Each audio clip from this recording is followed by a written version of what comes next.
Hello everyone, এটা দেখে তো বুঝতেই পারছো যে আজকের ভিডিওটা কিছুর উপরে হতে চলেছে। হ্যাঁ, আজকে আমি আগের ভিডিওতে তোমরা দেখেছিলে যে আমার একটা পার্সেল এসেছিলো আর সেটা পার্পেল থেকে এসেছিলো। এবার কি পার্সেল এসেছে, আমি কি অর্ডার করেছিলাম সেটাই আজকে আমি তোমাদের সাথে শেয়ার করব।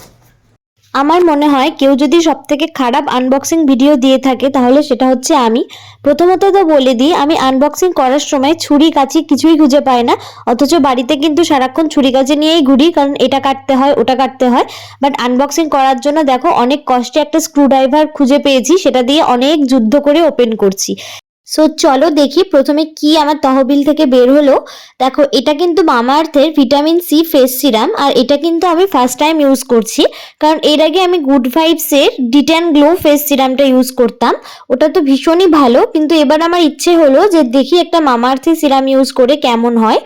আর অবভিয়াসলি মামা আর্থের প্রোডাক্টগুলো ভালো হয়, তোমরা কেউ ব্যবহার করে থাকলে আমাকে জানিয়ে দিও। আর সেকেন্ড, দেখো তোমরা তো জানোই আমি গুড ভাইবসের ডিট্যান গ্লো উপট্যান ফেস ওয়াশটা ইউজ করি, কারণ এর আগেও আমি অনেক আনবক্সিং ভিডিও দিয়েছি।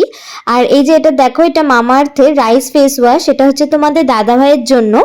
আর আরেকটা আছে অ্যালপস গুডনেসের বিটরুট পাউডারও, কিন্তু আমি এবার ফার্স্ট টাইম অর্ডার করেছি। অনেক অ্যাডভার্টাইজমেন্ট দেখছি, তাই ভাবলাম একটা পারচেস করেই। এটার প্রাইসও কিন্তু অনেকটাই কম ছিল। আর দেখো, এটা মামা আর্থের অনিয়ন শ্যাম্পুটা ফ্রি দিয়েছে। ব্যাস, আমার তহবিল থেকে সমস্ত খাজানা শেষ। তোমাদের ভিডিওটা কেমন লাগলো আমাকে জানিয়ে দিও। আর আজকের ভিডিও কোয়ালিটিটা কিন্তু অনেকটাই খারাপ হয়েছে, প্লিজ একটু অ্যাডজাস্ট করে নিও। তো দেখা হচ্ছে তোমাদের সাথে নেক্সট ভিডিওতে।